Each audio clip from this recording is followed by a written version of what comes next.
Well, you're very welcome to our History of South Armagh with the legendary Shanaghy Una Walsh. Sorry for the delay, technical issues in the background, but here we are.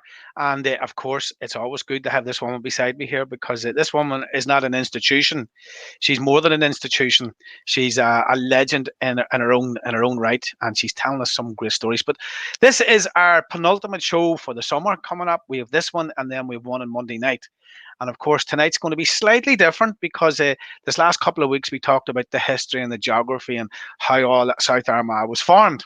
And of course, Una being a very strong-willed woman, and why not? And Una is going to be telling us what this is about tonight, Una. So I don't want to steal your thunder, Una. What are we going to be talking about tonight? Okay, so I suppose we're following on. It's not totally South Armagh tonight, but we're looking at what we did look at over the last couple of weeks was telling all the stories. So tonight we're going to tell the stories of women, because one of the things we have said over the last couple of weeks is be careful who gives you the history. Be careful that when you hear the history that you look for the other side of it and you make your own judgment. And that the victors wrote the history, and as Frank Hart said, the losers wrote the songs, and Ireland has many sad songs of loss, and the women became invisible. In the writing of the history, we lost the women. So tonight we're going to look at some women, some that you may be familiar with, some maybe that you're not, and look at what their backgrounds are, and are their backgrounds exactly where their stories are. So the first one we're looking at is Ann McCracken, and certainly the McCracken name is a name that people would probably be familiar with, but maybe not Ann. Now, the name that has been put on some of these women is revolutionary.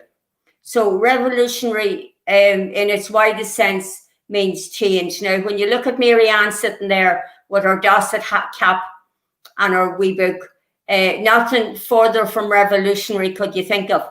But she was the business. She was an Ulster Scots Presbyterian, which would be in keeping with what you would know of the family history of the McCrackens. She was a Belfast Republican and a social reformer. She attended a progressive school. Belfast was a very liberal city.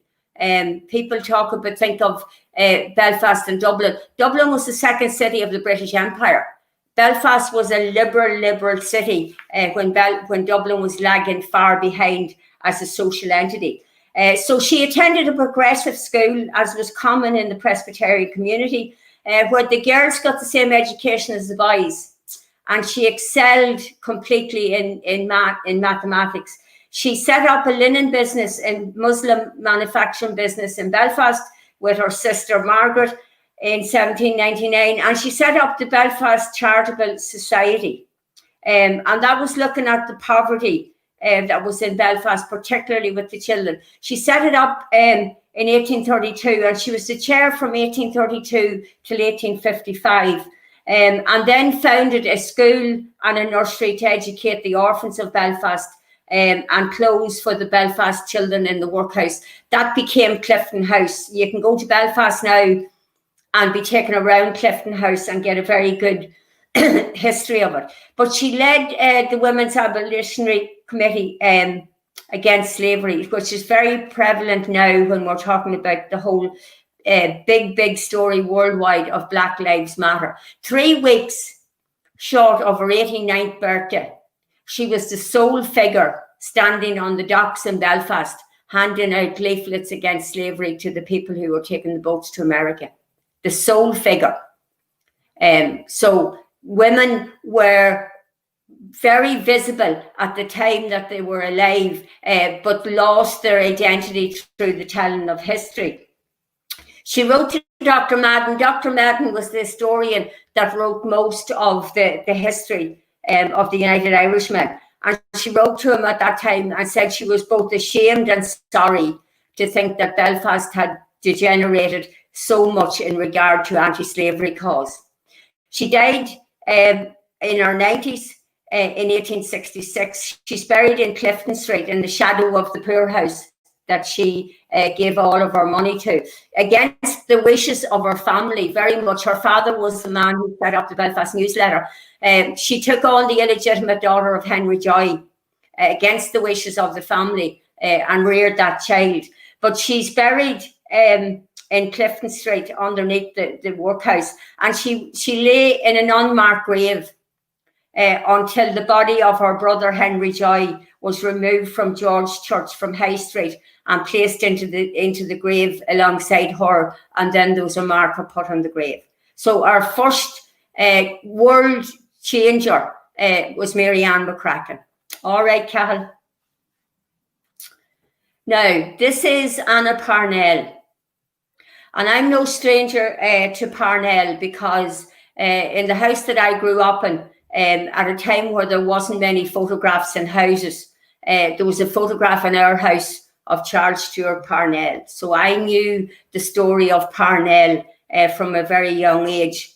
And I knew the poems of Fanny Parnell, her sister. Fanny Parnell was the poet of the Land League. Her most famous poem, Hold the Harvest, and by the God who made us all, the landlord and the serf, rise up today and vow to claim your own green Irish turf.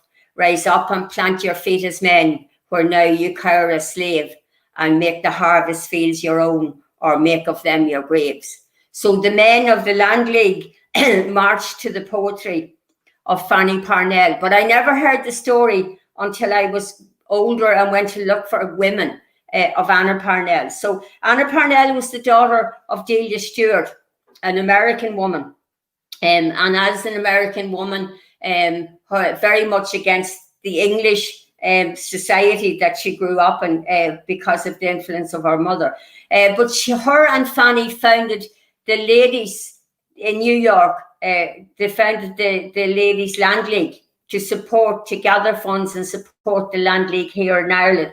But she returned to Ireland in December of 1880, and at the request of Michael Davitt and her brother Charles Stewart Parnell, she set up the Ladies' Land League. Now, they wanted the Ladies' Land League set up purely as a holding body, because they recognised that both of them were probably going to be arrested. And they just wanted something there that would buy time. But they didn't reckon on the strength of Anna Parnell, because Anna Parnell certainly didn't come in to be a figurehead for any other organisation. So she founded the Land League, the Ladies' Land League, on the 31st of January 1881. And by the 10th of August 1882, there were 400 branches across Ireland with 5,000 members. Now, in the society that we live in now, it's very easy with mass communication and all the things that we can do to attract people. But if you're thinking in the 1880s, where you have no communication, you haven't even transport really of any sort, to think that you could gather 5,000 members into a Ladies' Land League. They were a more radical group than the Men's Land League, because they weren't a political body. The political leaders, especially Parnell himself, of the Land League, were looking to advance themselves into politics, and the Ladies' Land League were never going to do that. They were very heavily criticised by the church, which happens very often. Archbishop McCabe of Dublin condemned them and said that they forgot the modesty of their sex and the high dignity of their womanhood by parading themselves before the public, which didn't deter them in any one way. What they did was that when people were evicted, instead of it just being a matter of withholding the rent, at evictions, they arrived with materials, they built shelter for people. So they actually spent money that the Land League didn't want them to spend, but they spent it in a way that was helping the people who were being evicted. Reported in the United Irish paper at that time was the radical nature of them. And it said, while the men of the Land League had melted away and vanished the moment that Mr. Foster's policemen shook their batons, the women met persecuting by extending their organisation, doubling their activities and triumphing. And Anna Parnell said that the best part of independence, the foundation of every other kind, is the independence of your mind. Now, when Parnell was released from jail, himself and Michael Davitt signed what was known as the Kilmainham Treaty, where they made peace with Gladstone's Liberal Party, and they started to advance through political means, and they shut down the Ladies' Land League, something that Anna Parnell never really forgive them for. She left Ireland on the closing of the Land League. She went to live in England under an assumed name of Carissa Palmer, and she died in a swimming accident in Devon in 1911. Now, she wrote her own story of the Ladies' Land League and of how badly how much work had been done and how badly they were treated by the men at the conclusion of it. It was called The Tale of a Great Sham. Wasn't published. She gave it to Helena Maloney, who didn't manage to get it published. The manuscript lay unnoticed until 1959. Mary Comerford took it on to try and get it published, and didn't happen either. And it wasn't published until 1986. So it's really, really worth a read. It's The Tale of a Great Sham. And those women of the Ladies' Land League, people tend to think that women hadn't been involved in any part of a struggle up until that. But if you take it right back until the election, where women had no vote, where men had no vote, really, unless they were men of property. But in the election riot in Cashel in Tipperary in 1865, the reporter said there was a fearful scene where well-looking, well-dressed girls, one a perfect Amazon, bared their arms, wound their shawls tightly around them, and rushed into the melee and battered rings round them. So women were an active group. They were not people who weren't fit to stand up for their rights. But the story of Anna Parnell never really told. I mean, the amount of work that was done from January of 1881 until August of 1882 was absolutely phenomenal. So that's Anna Parnell. Una, just before we go to the next slide, in relation to Anna Parnell, would the church have been getting to the men about this radical woman who was causing all sorts of ruckus round the country? Or what do you think? Yeah, at the level of the church, and the church dealing with men that they felt were on their same level. But the men who were part of the families that were being evicted, the Women's Land League was very well received by the peasant people. Now, they weren't well received by the authorities, because, first of all, the authorities were unable to deal with them. They couldn't handle them. The women were running rings around them. But the church were very much in condemnation of the Ladies' Land League.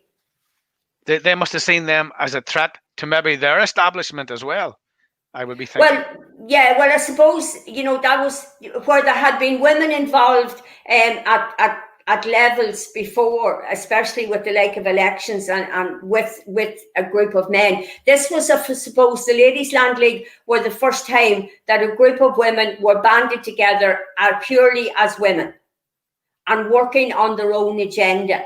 And that was seen massively as a threat. Now, this was a complete change to the system of the Celts, because within the Celtic people and within the Brehon laws, women were of equal status to men. The change in women came a lot of it dramatically through the church. But within the Celtic system, women were the same as men. Within the Brehon system, a woman and a man could go to a crossroads. A crossroads was seen as an integral part. You could go to a crossroad and divorce. You go home one road and he goes home the other road. And you retained your own goods. We then moved into a system. I talked about Reverend Hill in Mount Hill being an extremely wealthy man, because Miss Hall from the Halls of Narrow Water Castle came up and he was able to buy town lands with her money. Because once she married, it wasn't her money anymore. You know, so I hope we're not responsible for a lot of men and women heading towards the crossroads over the next couple of weeks. That was well written. That was well written within the Celtic system. Okay, so now Maud Gonne. And Maud Gonne probably is a figure that people are more familiar with. But again, thinking of Maud Gonne, mostly it's the story and the poetry of W.B. Yeats and his longing for Maud Gonne, who wouldn't marry him. But Maud Gonne, now we've talked about Ann McCracken and her fight for equality and her fight for poverty. So she was an Ulster Scotswoman, Presbyterian. Anna Parnell was aristocracy. She was Church of Ireland aristocracy. This woman is the daughter of a British soldier, also a British aristocrat. You know, these are the women that were visible women in a struggle that was an Irish struggle. But this is their background. So again, you have to examine what we know about people and where these people are coming from. So she was the daughter of a British soldier, as I said. She was, as she would have said herself, a society girl. She was brought out as part of the whole society business that happened. She was an Irish revolutionary. She was a suffragette. She was an actress. She supported evicted families in the land wars. She agitated for home rule. She initiated the free meals for children for Dublin's poor. And in 1900, because none of the nationalist organisations in Dublin would allow women entry, she founded Indegene Ahern, the Daughters of Ireland. And she became president of Indegene Ahern. Names that were with her, names that we're going to look at as we go along.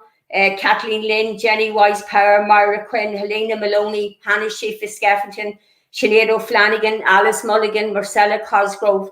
These are all names that were part of the next phase of history from 1900 right on through the Easter Rising and right on to how Ireland set itself up underneath it. She founded, along with Helena Maloney, Ban Ahern. That was the magazine of Indegene Ahern. She spent a lot of her life in France, on the run from Ireland, where she had to leave. She married Sean McBride, John McBride, I'm sure, as everybody knows, and her son Sean McBride was part of Irish history. Her daughter Iseult, who she never actually acknowledged as her daughter, born to a French lover, Milvay. And she brought her back to Ireland, but never gave her full recognition. She was imprisoned between 1918, 1921, 1922, and she was a big part of the Women's Franchise League. So Maud Gonne became an extremely visible part of what was an Irish struggle, which was a suffrage struggle for votes for women, which was a nationalist struggle. Within all of that, Maud Gonne was part. Now, if you go type in Bureau of Military History, and this is the magnificent thing about now and what you can access. Inside the Bureau of Military History, there is one small thing that you can click on that says audios. And in that audio section, there are 10 interviews. 3 of them are women. 1 of them is Maud Gonne. It's a 10-minute clip, and everyone should listen to it. And she tells, within that 10 minutes, she tells the story of being in the west of Ireland, of the eviction, of the police coming and knocking down the houses and burning them, of the men being taken away, and of the women and children sitting on the side of the road when the houses were knocked. And she tells it, and it becomes even more poignant because she tells it in her accent, which is a high-class British accent, because that was her background. And in this clipped British accent, she talks about how watching the evictions turned her, in her words, from a society girl into a revolutionary when she saw what was happening with people. She talks about how she went to Arthur Griffith when he wouldn't allow women as part of an organisation, and asked him how could he do something with one hand tied behind his back, because the other hand was women. So anyone who's interested, type in the Bureau of Military History and listen to Maud Gonne, to her own statement taken in 1950. She died in 1953. It was taken in 1950, where she tells the story of the word coming when she was on the West Coast, that she was going to be arrested, and of them arranging a boat to get her away to Paris. And where in Paris, she nearly caused more problems to the English because she started to lecture right across Europe about the poverty and what was happening in Ireland. Okay, Cal.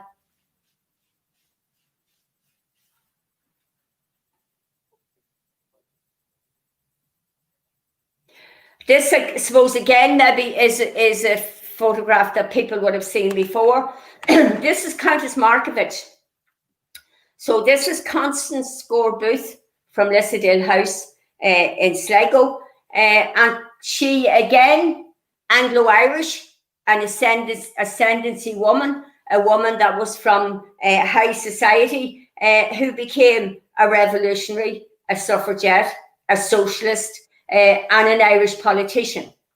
A founder member of inoour, the president of Cumann-na-Bán. Cumann-na-Bán was founded in Wynn's Hotel in Dublin on the 2nd of April 1914, and Countess Markievicz was the first president of Cumann-na-Bán. And again, names that our people would be familiar with: Kathleen Clarke, Louise Gavin Duffy, Myra Comerford, the presiding woman that day for the founding of it, Agnes O'Farrelly, the woman who was responsible for setting up the Camogie in Ireland in later years, and also there Elizabeth O'Farrell, the woman who took the Declaration of Surrender along with Padraig Pearse from the GPO. So those were the women. Some of the women moved in from Indigene from Maud Gonne's group.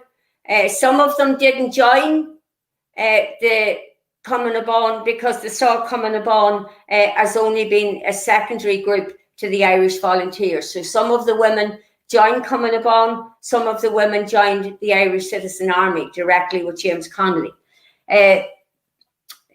She fought in Stephen's Green in the 1916 Rising. She was sentenced to death along with the other leaders, but commuted because she was a woman.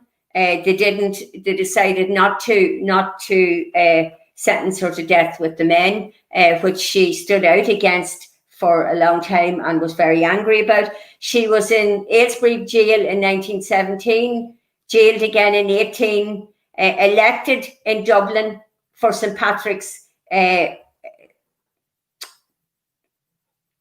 electioneer in 1918, and she was the first woman serving in the Westminster Parliament. She was Minister for Labour in the Dáil Éireann from 1919 to 1922. She was in complete opposition to the Anglo-Irish Treaty and fought for the Republican cause in the Civil War. Now, she died in 1927, so she lived a short enough life, but she died in a public ward in a Dublin hospital. She refused the money that was coming from her brother, Jocelyn, even though Jocelyn was massively against her role as an Irish Republican. He offered money for a private bed for her to be in when she was in hospital, and she refused it. She died in a public ward, she said, with the poor, where she wanted to be. She had fed the poor in the Dublin lockout of 1913. She was refused a state funeral by the Free State government at the time, and she's buried in Glasnevin Cemetery. So Countess Markievicz, I suppose, is one of the women that would mostly be the known woman of the Easter Rising. But within the Easter Rising, there were 77 women taken the night of the finishing of the Easter Rising, taken to Richmond Barracks. And those were only the women that refused to leave. Most of the leaders in all of the fight in all of the different places around Dublin had requested that the women who were there with them would leave and try and get away. Some did. 77 refused. So 77 were arrested and marched out along with the men. Some of the names, again, names that I've already read out. One set of names, or one set of family, the Gifford women. The Gifford women, six girls in the house, 6 boys. A staunchly Protestant Unionist mother. And the 6 men remained for their lifetime staunch Unionists. And the 6 women became Irish Republicans. They're massive stories. So of the 6 women, what do we know about the Gifford women? Well, Grace Gifford, we heard her story. Grace Gifford married Joseph Mary Plunkett in Kilmainham jail before he was shot. Muriel Gifford married Thomas McDonough, another of the leaders, and again, he was shot. Nellie Gifford had joined the Irish Citizen Army and was part of the Dublin lockout. And she was the woman who, when James Larkin was dressed as a priest, she posed as his niece and brought him into the Shelbourne Hotel. Sidney Gifford wrote under the pseudonym of John Brennan, and Sidney Gifford fought with the Irish Citizen Army. Kathleen Gifford was a member of Cumann.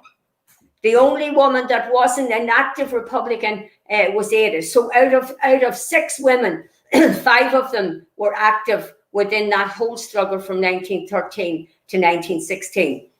Grace Gifford was jailed in the aftermath of the 1916 Rising, and she was a painter and a cartoonist. She painted the Madonna and Child on the back wall of her cell in Kilmainham jail. That was restored in the 1970s, and if you go to Kilmainham, you'll see the restoration of the Madonna and Child that was painted by the Giffords. Other women that were in it, Winifred Carney, a Bangor woman, and secretary to James Connolly, and refused to leave the GPO unless she marched out with the men. Nora Connolly was the woman who set up the Belfast Cumann. She was the best rifle shot in all of the Cumann sections. So these are the women that got completely written out when the story was told. Dorothy McArdle from Dundalk. Dorothy McArdle taught in the Alexandra College in Dundalk. She lost her job because of her Republican activities. And in 1937, she wrote the full history of a massive 1,000-page book called The Irish Republic, written on the 7 years of the struggle from 1916 to 1923. Dorothy McArdle only died in 1959. Theresa Redden was Teresa Shields from Dungooley, the next townland to Sheehan, just outside Fork Hill, and Theresa Redden on the national executive of Cumann. People that we know nothing about, that we can reel off lists of men, but we can't talk anything to do with these women. And my favourite, because there's such a story to her, Rosie Hackett. These women, some of these women that you see portrayed, the like of Maud Gonne and Countess Markievicz, these were women of a certain standing. They were women who had been educated, so they would have been seen as certainly upper class women. But all of the women that were involved in the struggle were not upper class women. Rosie Hackett was a working girl, a Dublin working girl. She worked in Jacob's factory. And at the start of the lockout, she had put up a badge, a pin on her jacket in support of the men. And she was asked to remove the pin, which she refused to do. and another woman supported her. And before that evening, they had taken out 300 women from Jacob's biscuit factory in support of the lockout. She worked then feeding the families right throughout the Dublin lockout. She never was allowed back to work in Jacob's factory. She went to work in Liberty Hall and was very much, for the rest of her life, part of the ITGWU, the whole trade union thing. She fought with the Citizen Army. And in the 17th of May, 1917, 1 year to the day, herself and Helena Maloney, Jenny Shanahan, and Teresa Davis went into Liberty Hall. They said that they barricaded every door and window that they could, and they climbed out the upstairs window and they hung out a banner to say, 1 year ago, James Connolly was murdered. She wrote afterwards that she was very proud that it took 400 police hours to remove the barricades, take down the banner, and take the 4 women out of Liberty Hall. In 2014, she was honoured in Dublin because they named one of the new bridges across the Liffey, the Rosie Hackett Bridge. So Rosie Hackett is one of my favourites. She was a wee fighting mad woman. Okay, Cahan, the next slide. So this is Mary MacSwiney. Now, this was the first woman that we're coming to that, okay, if you were going to talk about Republican women, or you're going to talk about women that had been involved in any of those struggles, you would think that your background was going to be nationalist. This is the first woman that we're coming to tonight that has a Catholic nationalist background. This is Mary MacSwiney. Mary MacSwiney from County Cork, and she was a member of the emerging Catholic, still middle class, but Catholic middle class. She had attended university, she qualified as a teacher, she was a founding member of the Women's Franchise League and of Indigi Nahearn and of the Munster Cumann Abán. She was the leader of the Munster Cumann Abán. She was arrested in 1916 following the Rising. She was dismissed, naturally enough, from her teaching activities, as was Dorothy McCardle. But with her sister Annie, she founded Scoilta, a school for young girls, and spent the rest of her life really in a teaching capacity, in a private teaching capacity, because she wouldn't be employed again. She was one of the staunchest people against the Anglo-Irish agreement, Anglo-Irish Treaty, and was the only one, I suppose, that even through the rest of her life, she died in 1942, she was never willing to say that there shouldn't be a measure of violence within independence.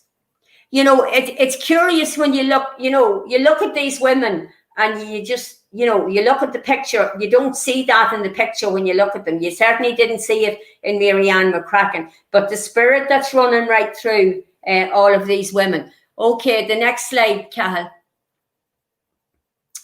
This is Hanna Sheehy-Skeffington. And I suppose this is one of the more even radical women. She was a suffragette again and an Irish nationalist. She founded the Women's Franchise League with Margaret Cousins in 1908. Margaret Cousins, a name that's completely gone. Whatever about Hanna Sheehy-Skeffington, Margaret Cousins certainly isn't there. And she was a founding member of the Irish Women's Workers' Union because they wouldn't allow women into the men's unions at that time. She had a first-class honours degree, qualified in 1902 from the Royal University of Ireland. And she founded, along with her husband, a feminist newspaper, the Irish Citizen. She was Hanna Sheehy. She married Frank Skeffington, who was a North of Ireland man from County Down. And both of them declared themselves feminists. So she took Skeffington along with her name, and he took Sheehy along with his name. He was Frank Sheehy-Skeffington. It was completely unheard of at that time. Worked in Liberty Hall right throughout the lockout. She was jailed and arrested, went against the treaty. She was one of the women who who chose not to join Cumann na Báin, because she said there was should be no need for a women's organisation, that women should be a totally accepted part of any organisation that was there, that they shouldn't have to find their own organisation to be part of it. She was arrested in 1933. She was arrested in Newry because there was an exclusion order. She was banned from the north of Ireland under the northern government, the northern state. They had an exclusion order on her. She was arrested in Newry, and she said at her trial, I recognise no partition. I recognise it as no crime to be in Newry, in her own country, she said, and I would be ashamed of my own name and my murdered husband if I did. Long live the Republic. She was sentenced to 1 month in jail in Newry, 1 month imprisonment. Okay, next slide. This is Eva Gore-Booth. This is a sister. This is another of the Gore-Booth women from Lissadil, but one that has no recognition in Ireland at all now. Younger sister of Constance Gore-Booth. She was a suffragette. She was a labour activist. She was a poet. Wrote beautiful poetry. She was one of the women poets of the Celtic Revival. Again, women that are not recognised. But she moved to Manchester with Esther Roper, who became her partner. And both of them were part of founding the Lancashire and Cheshire Textile Workers Union. She called as well for the abolition of capital punishment. She came back to Ireland to support Constance at any time that Constance was in jail. There was a lovely book published about 10 years ago, and it's the prison writings of Countess Markievicz and her letters out, and most of them are correspondence between herself and poems between herself and her sister Eva Gore-Booth. So she fought massively for her sister every time that she was arrested. She's a woman that's recognised in England because in 2018 there was a statue of Millicent Fawcett. Millicent Fawcett was one of the leaders of the English suffrage movement. 2018 marked the 100 years from women got a vote in 1918. And there was a statue of Millicent Fawcett erected in Parliament Square in London. And there are 58 names and pictures on the plinth of that statue of suffrage women. So Eva Gore-Booth's picture and her name is on a plinth in Parliament Square in London, and no recognition of her in her own country. Okay, next picture. Again, an ascendancy woman. So this is Isabella Todd, which I'd say most people have not heard of.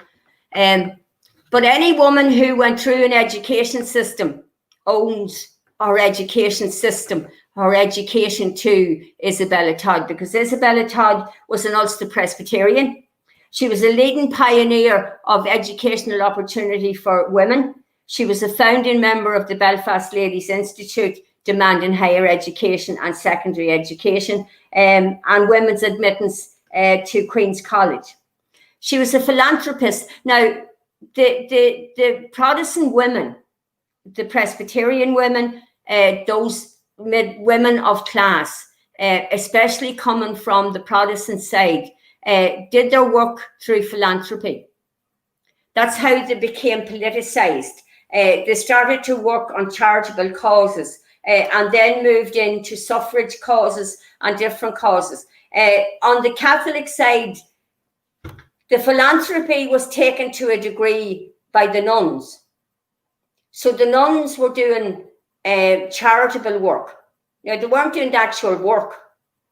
They were getting other people, and by other people I mean other women, to actually raise the money and they give it to them, and then they provided what they regarded as charity. But that whole part of charitable philanthropy work was a political platform for women from the Protestant and Ulster Presbyterian side, and that gave them a great capacity to work. So she was a philanthropist, she was a suffragette, but she was a staunch unionist. She was a liberal unionist. And when it came to the Home Rule Bill, that split her from the suffrage movement because she wasn't a supporter of Home Rule.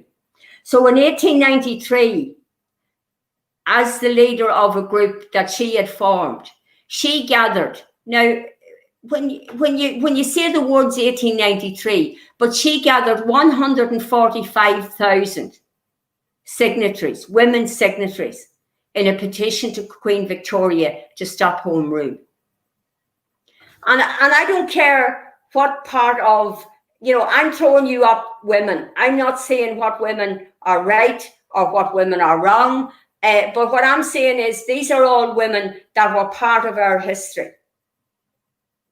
And most of them in that 50-year span, 40-year span even, from the 1870s to the 1920s. All women that were influential women and in different degrees, but all of them had an effect on the lives that came after them. And they should all be people that we know about and we can tell stories about. So that's Isabella Todd. Now, the historian Maria Luddy, I suppose, who will be one of the most highly regarded as the women historians, said that to write the history of Isabella Todd is to write the history of feminist activism in Ireland from 1860 to 1896. So Anna Haslam, another of the Ulster Unionist women involved in education. Margaret Pyers from Tullyallen, from down the road from us here, another of the women who was involved in the suffrage movement. This is Lily Yeats. Now you hear of W.B. Yeats, you hear of his painter brother, Jack Yeats, and you hear of his father, but you don't hear of the women. Lily Yeats and her sister, Lily Yeats was an expert in needlework, and she set up in 1902 the Dunedin Crafts, which involved getting a lot of women into employment and also the teaching of Irish through that. But her and her sister in 1907 founded the first press ever run by women, Kula Press, a printing press, private press. And she set it up at that time to print the work of people who were involved in the literary scene, so that they would be able to get their work into print, primarily at the start for her brother, for W.B. Yeats. But they published work from all of the major writers. They published from J.M. Synge, they published from George Russell. Lily Yeats and her sister Lolly published in 1943 The Great Hunger by Patrick Kavanagh, which is one of the best poems I think that Kavanagh has ever written, and a poem that was banned by the state because of its content. So now if you want to know what was wrong with his content, you're going to have to read Patrick Kavanagh's poem, The Great Hunger. But Lily Yeats and Lolly Yeats subsidised their brother and the Yeats family. They worked to keep their brother in the existence that he was used to, but again, never mentioned. Okay, next one. But Una, just before you go to the next one, the Yeats, I think there might have been a Tully-Laois connection for the Yeats. Yes, yeah. So you're aware of that one, yeah? Yes, yeah, but I mean, the work that Lily Yeats and Lolly Yeats did, I mean, they were completely written out of history because the whole thing went to the men, so. But you see, when you say the history of the women has been written out, the history has been written out of history, to coin. Why was it never then, particularly with other famous Irish women or Irish people, why was that history never brought forward, or why was it never written, or why was it never put out to the public? Maybe, and this is my own thinking on this, maybe because of the hold the Catholic Church had on the people at the time could have been it. Well, you think. Well, I mean, first of all, you look at who was writing the history. There were no women writing the histories. I talked about Dorothy McCardle. I mean, Dorothy McCardle's book is a massive book in 1937, but nobody was writing exclusively to bring the women into it. I mean, I know Mary Ann McCracken. I know I could almost, well, I can't prove it, but I know that the person who took the United Irish Oath to South Armagh, to her brother and her father's, to the Donaldson men was the sister, was Peggy Bowen. You know, that's well known, but that history never became a written history because their stories were seen to be secondary. And it's only now that women's history is being reclaimed. I mean, in 1966, when you had the 50th celebration of the Easter Rising, a woman's name wasn't mentioned. Now, it was vastly different in 2016 when you came to the 100th celebration, because there was a focus on the women who were part of the 1916 of the Easter Rising. So it's gradually been clawed back. And the more women that you have involved in looking for stories, the more women that you have involved in being part of the lecturing in history, the more you will regain the women's stories. But it's important. Oh, it's absolutely important that the story has been told, and what we're doing here tonight, or what you're doing here tonight, you're bringing that story to the fore. I think it's a fabulous story. But I just also noticed about the Yeats being in and around Tullyleash, and of course the very famous English actor Jeremy Irons. His connection would be coming from Tullyleash as well. So it's an interesting connection when you think about it. All these very famous people, and the women who are written out of the history. But people like yourself will never let that happen again. And I believe now what you're doing here tonight, you're educating people about this, because I think it's a fabulous thing. I did know about Mary Ann McCracken. I did know about some of the other ones. I did know about the great Celtic revival down around Sligo and Galway, and down in there was a famous house down there where they used to meet, and they would talk about literature and Irish language and all that sort of stuff. And unfortunately, that house was demolished. Unfortunately, Cool Park. Yes, Cool Park is right. Yeah, Lady Gregory. We're going to look at Lady Gregory. Okay, well, I'm jumping the gun here. Keep going then. Sorry. Okay, so this is one probably nobody has probably seen this picture before, but this is Florence Mary Wilson. This is a Bangor woman. She was a pianist, a painter, a storyteller, an author, and her poetry was highly regarded in her lifetime, and wrote a volume of poetry, The Coming of the Earls. But if I said to you, into our town land on a night of snow, rode a man from God knows where, and nobody bade him stay or go, nor deemed him friend, nor damned him foe, but we stabled his long grey mare. Yeah. The Man from God Knows Where, Thomas Russell, written by Florence Mary Wilson. There you go. That's the author of that poem. Now, that's a party piece. That poem is a party piece. You know, you ask at any gathering somewhere, somebody will be fit to stand up and say the man from God knows where, and tell you about Thomas Russell, and tell you about the whole connection of United Irishmen. But that's the woman that wrote the poem. I would have to say, and I would put my hand on my heart, and I would say I didn't know that. I would have assumed, and again I would have assumed that a man had wrote that, because the man from God knows where. But it's a wonderful poem, and it's a very very deep poem. You know, and funny enough, every time I go down Patrick and I turn around at the bottom where the courthouse is, that actually springs to mind, believe it or not. And I've been down Patrick. And it's probably, you know, one of the most well-known poems of Irish history. It really is. You know, there are very few, well, certainly people of my generation and older, that don't know the words of the man from God knows where. But that's the woman now. So we've seen a picture of the woman who wrote it. Okay, next one. This is Lady Gregory. So this is Augusta Pearce. This is Cool Park. This is the woman you were talking about from Cool Park. And again, Lady Gregory, her story was lost completely, almost, in the story of Yeats, because she was the woman that owned Cool Park. that supported Yeats, J.M. Singh, Douglas Hyde. You know, she was the woman that provided a place to meet, subsistence. She kept them, and she lost her own identity somewhat in the middle of that. She was the woman who started the Irish Literary Theatre in Dublin in 1897. She was the one who produced Kathleen na Houlihan.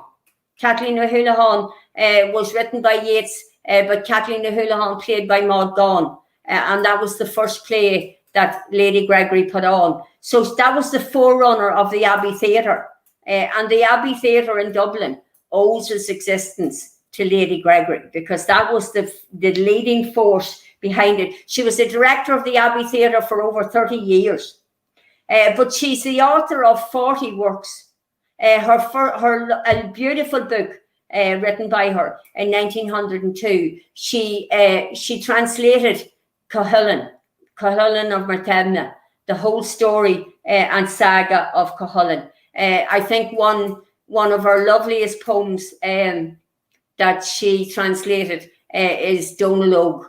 And again, if you start to take it, the dog was talking about you, the snipe was talking about you. It's a beautiful, beautiful poem, an 8th century poem in the Gaelic language, and translated by Lady Gregory. Okay, the next one. Now, these are two women of various backgrounds. Kathleen Lynn from Galway. Kathleen Lynn was the daughter of a Church of Ireland rector. She was the leader of the women in the Citizen Army. She was a medically trained doctor. She was chief medical officer. She again part of the soup kitchens of the 1913 Dublin lockout. And with her, Madeleine ffrench-Mullen, and she was the daughter of a Navy officer and came back from Malta as an 8-year-old child to Dublin. Both of them fought with the Irish Citizen Army. So that's the backgrounds you have of women that were Republican women. Both of them fought at Stephen's Green. Both of them arrested and taken to jail and served jail at that time. But they were the women looking at the poverty in Dublin and the child deaths in Dublin. For every 2 children that was born at that time in Dublin, one of them was dying. They founded St. Ultan's Hospital in Dublin for women and children. It had only until the 1950s, it had only women staff, only women doctors until the 1950s. But these 2 women are the women who were responsible against church opposition, very much against church opposition, of bringing in a vaccination project against tuberculosis, and which was the foundation of the BCG program, the BCG vaccinations that we all grew up with and we were very familiar with. Kathleen Lynn was the woman who brought that into Ireland. And again, women that, part of looking at history or part of being familiar with history is the familiarization of how somebody looks. If you mention any of the men, you have a picture, you automatically have a picture in your head of what that man looks like. So part of this is about looking at what these women look like, so that the next time you see them, at least you recognize them and you can put a story to them. Okay, Cal, the next one. So this is a different story. This is the story very much of the Protestant movement, the women's Protestant movement in the north of Ireland at the time of looking for home rule. This is Lady Dufferin and the Duchess of Abercorn. And this is at the first annual general meeting of the Ulster Unionist Women's Council. And it had been formed in 1900. It had been formed, first of all, in a lesser way in 1901, but really stepped up in 1911 against home rule and to coordinate the activities of Ulster and the 9 counties of Ulster against any type of home rule. Now, the membership numbers, they started, we'll say the actual group itself amalgamated in 1911. By 1913, they had 200,000 women members. The most highly politicized movement of women was the Ulster Unionist women at that time. There was no other body of women in Uri, as in Ireland, as highly politicized in their numbers as the Ulster Unionist women. And that, again, is an important part of all of our histories of what was done with them. So you can see, I mean, you can even see the difference in status and in dress of these women, because these women were women that were coming from a money background and a secure background. But that's them at their first annual general meeting. Okay, so these are women and pulling from all over the place. Now, this had turned into one of the most iconic pictures, I think, down through Ireland. This is Mary Spring Rice and Mary Childers, and this is aboard the Asgard. This is the taking in of the guns for the Howth gun running. The Larne gun running had happened in May of 1914, and that led to the Howth gun running. Mary Spring Rice was the great-granddaughter of a British Chancellor. She was Anglo-Irish ascendancy from the county of Limerick. She hosted meetings of Conrad na Gaeilge at her house, and she became a nationalist activist, again, against the wishes of her family during the early part of the 20th century. She raised £2,000 in 1914 with Mary Childers to purchase the 900 Mauser rifles, German rifles that were coming in, that came in on the Asgard and were used in the 1916 Rising. The both of them sailed on the Asgard to meet them, and both of them were part of the unloading of the guns. Mary Spring Rice used the fact that she had an aristocratic facade, that she could travel freely through Ireland, and she acted as a message carrier for the IRA during the War of Independence. She died young of tuberculosis in her early 40s. Mary Childers, or better known as Molly Childers, was born in Boston. She was seriously injured in a skating accident as a young child, and it left her unable to walk unaided. She walked with crutches all her life. She had been 8 years completely immobile and then walked on crutches for the rest of her life. When she sailed the Asgard, she had to tie herself upright, to stand upright, to sail it. And she again helped to raise the money. The Asgard boat, the yacht that they came in on, was a wedding present to her from her parents. Her father was a doctor in America, and that was her wedding present in 1904. She was the mother of Erskine Childers, the fourth president of Ireland. Okay, next one, please. Now, this is a lovely picture. This is Meg Connery. Meg Connery was one of the women who was the founder of the Women's Franchise League that started in Dublin in 1918. In the early 20s, the Irish Parliamentary Party under John Redmond and Dillon were opposed to votes for women. They wouldn't agree to have to support women's suffrage. So in 1912, they set up the Irish Women's Franchise League. Militant women smashed windows and government buildings and were arrested and jailed. Hanna Sheehy-Skeffington was jailed for 3 months for throwing stones at Dublin Castle. They just bounced off the wall, but they gave her 3 months for throwing them. But this is a picture outside Lord Ivea's house in Stephen's Green, where there had been a meeting of the British Conservative Party and the Ulster Unionist Party. So Meg Connery is the little figure in the middle trying to hand out these two gentlemen things about women getting the vote. And on the left of your picture, or on the left of it as I'm facing it, on her right, we'll say, on her right is Bungor Law. the leader of the Conservative Party in England, who looked slightly amused at her. And on the other side of her is Edward Carson, the leader of the Ulster Unionist, who looked slightly less amused and very dour. But there's Meg in the middle of it, tackling the two of them with women's leaflets. Okay, can we have the next one, Cahan? This is Delia Larkin, and this is the Irish Women's Worker Union that we've mentioned a couple of times. That was part of the life of Rosie Hackett, who I talked about already. Delia Larkin came from England. She was born in Liverpool. She was the daughter of Irish immigrants, Mary Ann McCracken and James Larkin, both of County Armagh, South Armagh connection.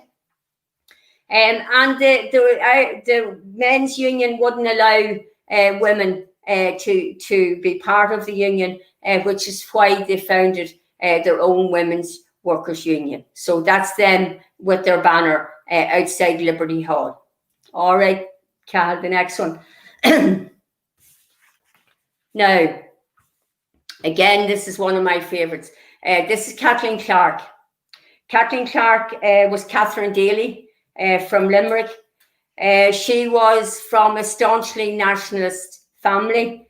She's a niece of John Daly, the old Fenian. She was a founding member of Gonne, and she was the person chosen by the Irish Republican Brotherhood.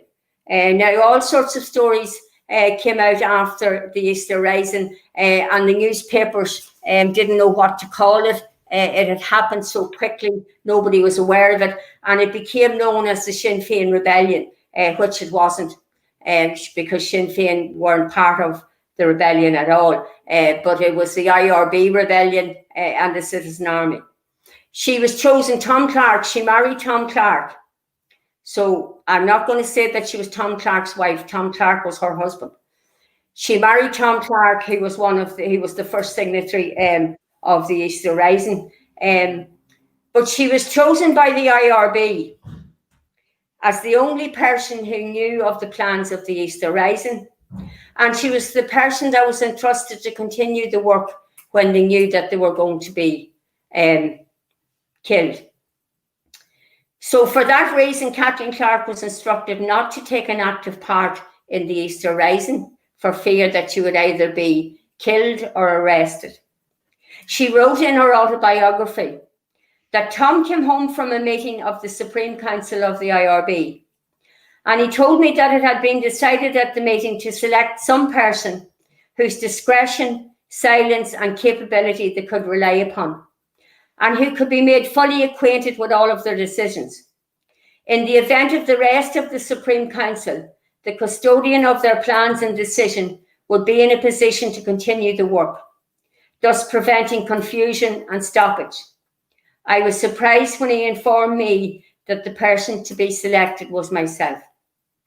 Kathleen Clarke was given £3,100 of the IRB money before the Rising in April of 2016, and by April of 1916, and by April of 1917, she had changed that £3,100 into £170,679. She was the person who chose Michael Collins to be the organiser, the man who stepped in to replace Sean McDermott. Sean McDermott was the organiser right throughout Ireland before the Rising. And she was the person who recruited Michael Collins to rebuild the IRB networks. She was arrested on many occasions. She opposed the treaty. She did become a member of Fianna Fáil. She was the first woman Lord Mayor of Dublin, serving from 1939 to 1941. She opposed the Constitution because of the Articles 41 and 42 of the 1939 Constitution, which put women solely back into their place and didn't give them the equal recognition that was promised them in the 1916 proclamation.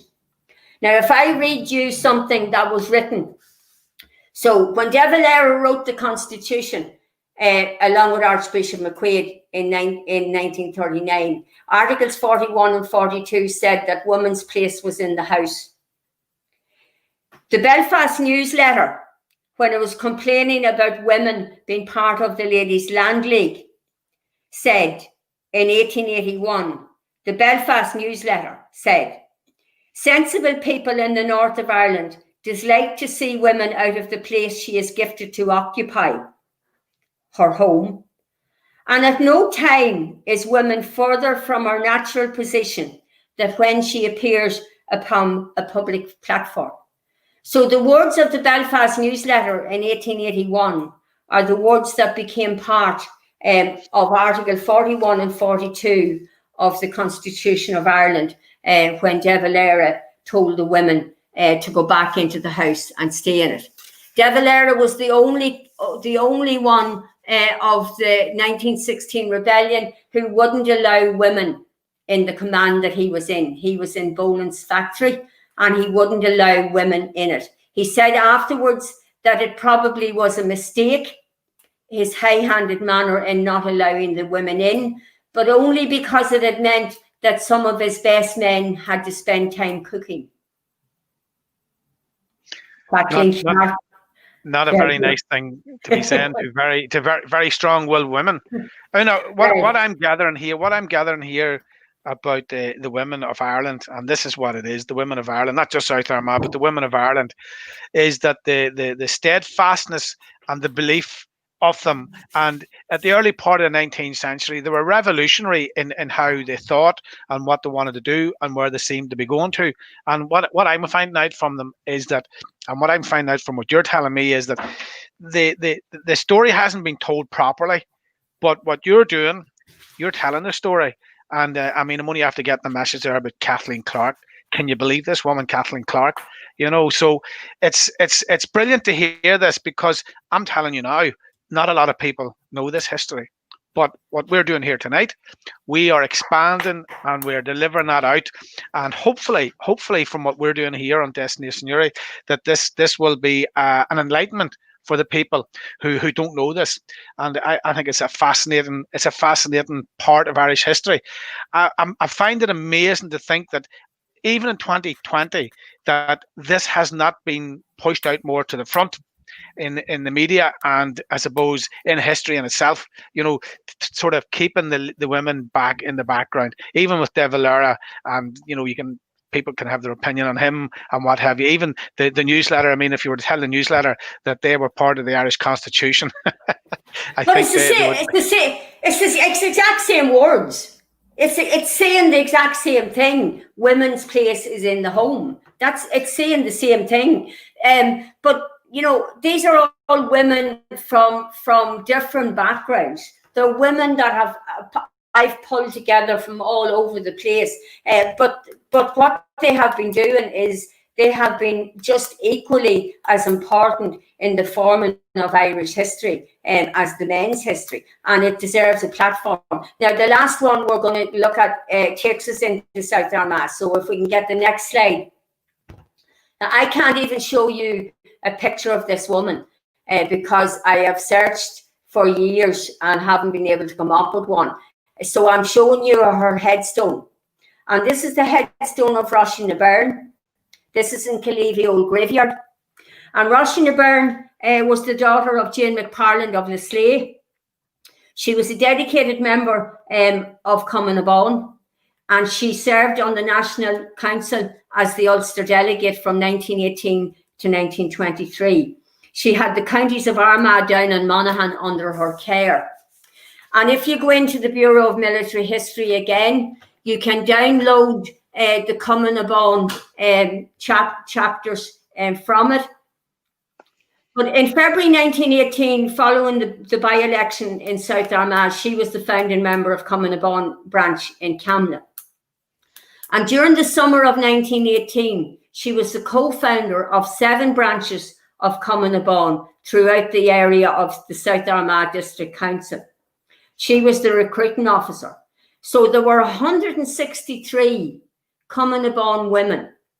Now, these documentation, these lists of names were taken in 1937. They weren't taken at the time. Nobody held documents in case they get into the wrong hands. So in 1937, there was a move to collate all the data belonging to the Fourth Northern, belonging to all of the organisations.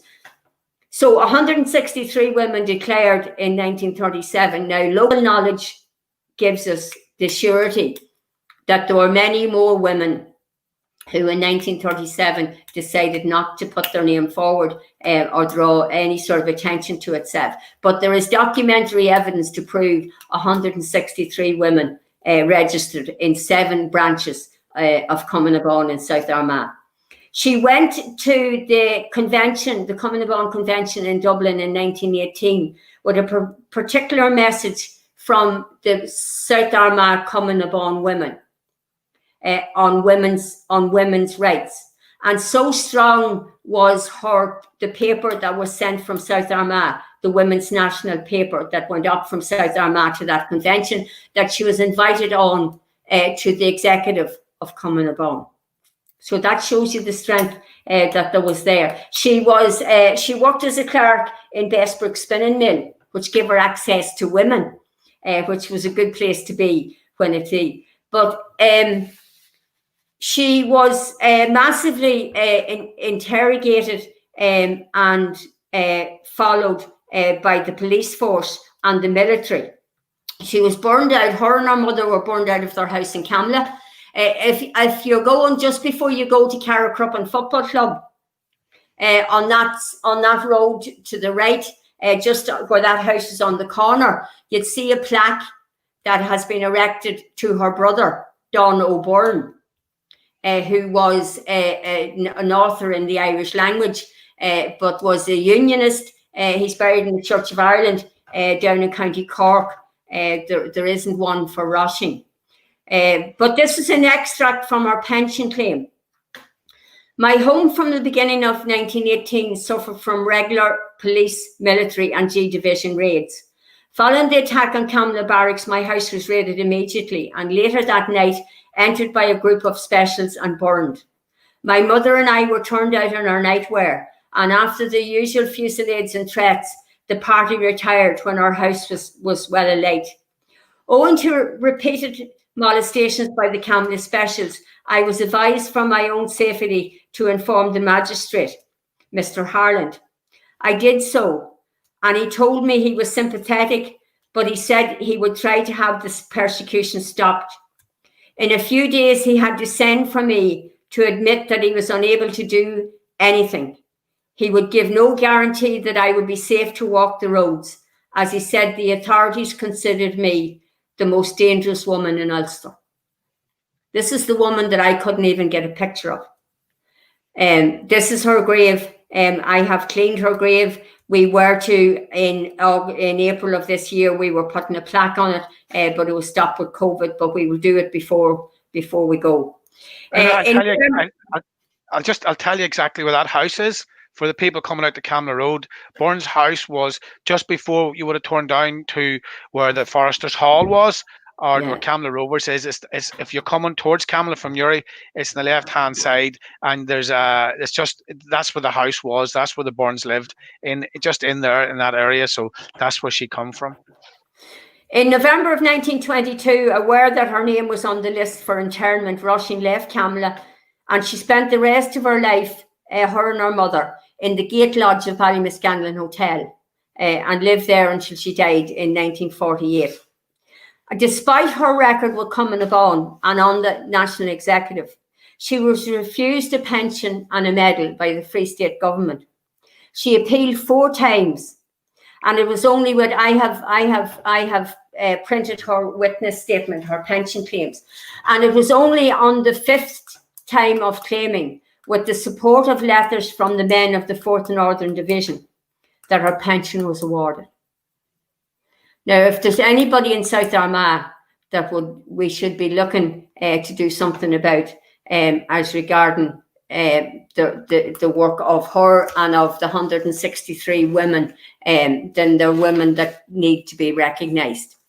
So that's taken that woman's story back in here into South Armagh. If we have time, Cal, if we have another 5 minutes, I just want to finish with something that's even more local. If you have the picture of that cup and saucer. Well, hopefully Cal will get the cup and saucer in it. And before we finish, on Monday night, what will we be talking about on Monday night?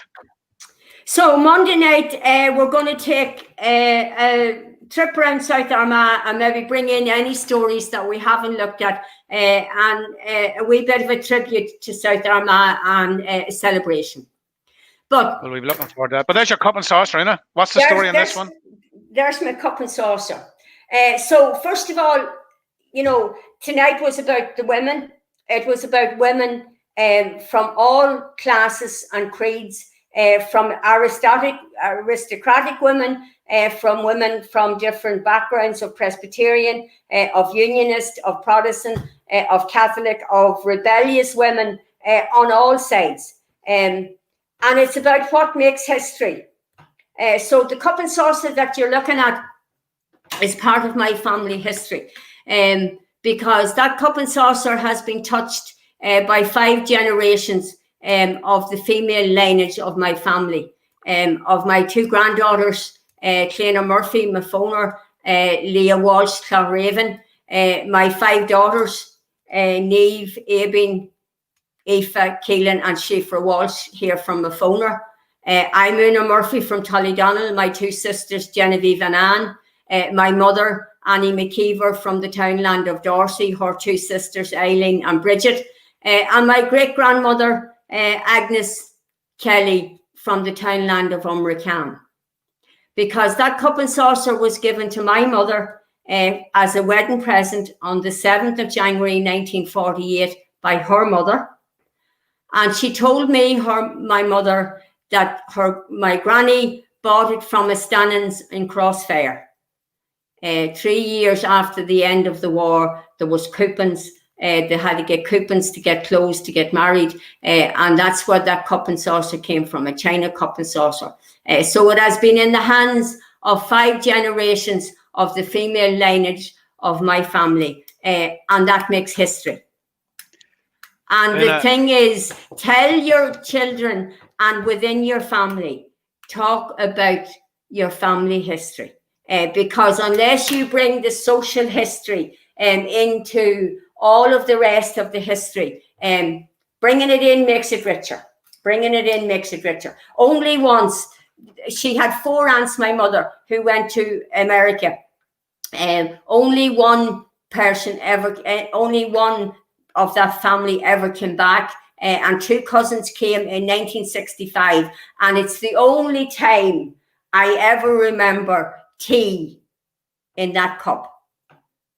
It came out Luna, for the 2 Yanks coming from America. I can tell you one thing. If anybody in your house breaks that cup and saucer, God help them. Yeah. Luna, it has been another fascinating story. Not maybe just in South Armagh, but there was a big connection, because I do know Countess Markievicz went to Crossmaglen and gave a talk at an old rally in Crossmaglen, and I think she reached under her skirt and pulled out a rope. Well, I'll tell you before you go. Have you 2 minutes? Go on, yes. Yes. First-hand account from a man who had been there as a 10-year-old boy. Countess Markievicz came to South Armagh recruiting or electioneering for Sinn Féin. She was down at the bottom of the square where the community centre is now, and she was surrounded by a group of Hibernians. It was a Hib town. It was a Hibernian town. Yeah. And she was surrounded by the Hibs, and they were heckling. So she left there and she went up to North Street to where Murta's pub is there in the corner, and she started to talk again, and the crowd followed her. So when she could take no more of the heckling and was fed up of it, she lifted her skirt and she threw a revolver and she fired over the head of the crowd. Now, the man regaled the story as an old man, and he said there were 3 things happened that day on Cross that hadn't happened before. And he was asked what. And he said, well, the first thing was he never knew his father could run, or that old men were able to run when they turned.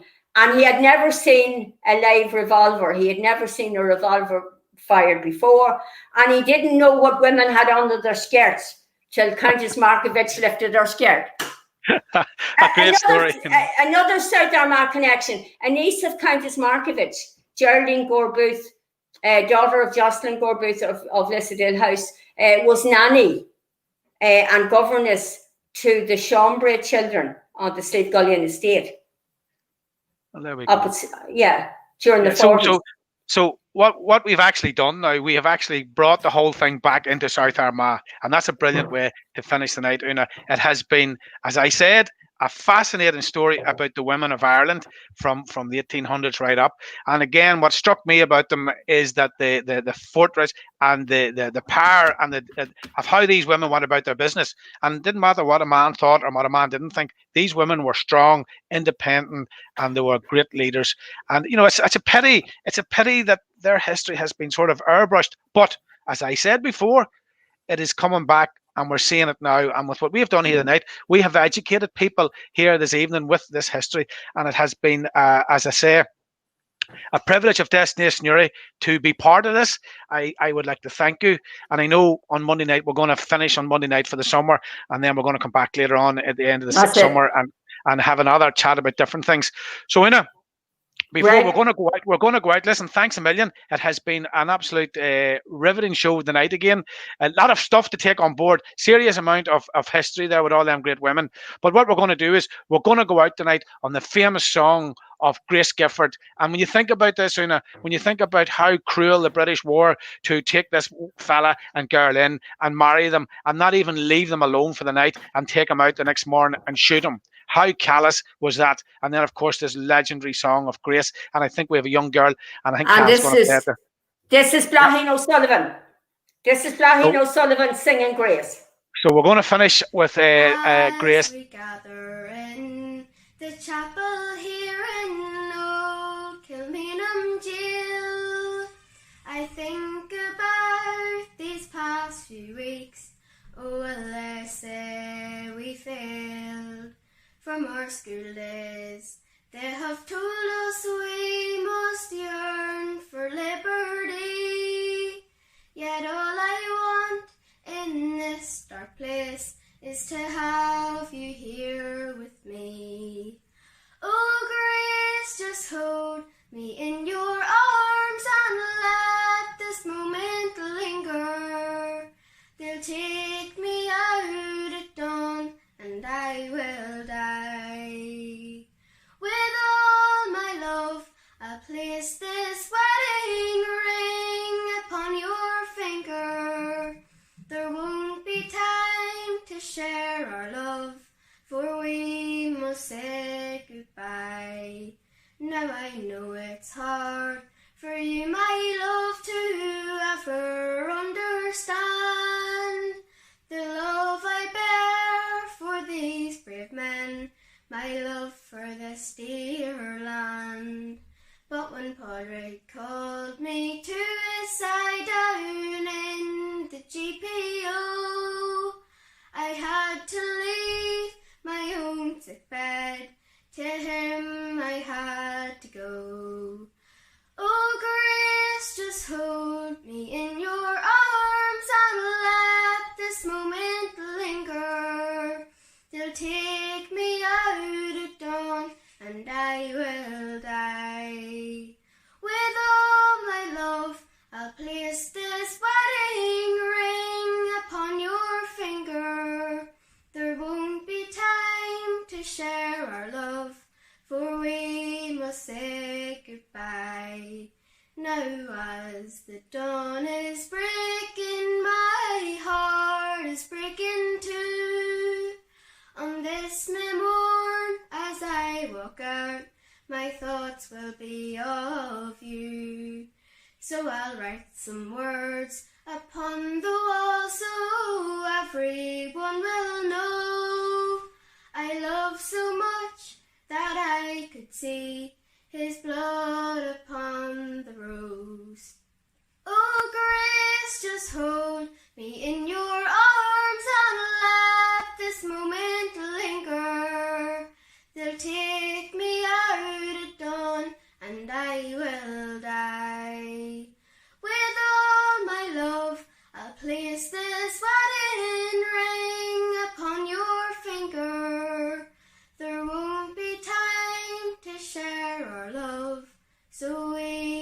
say.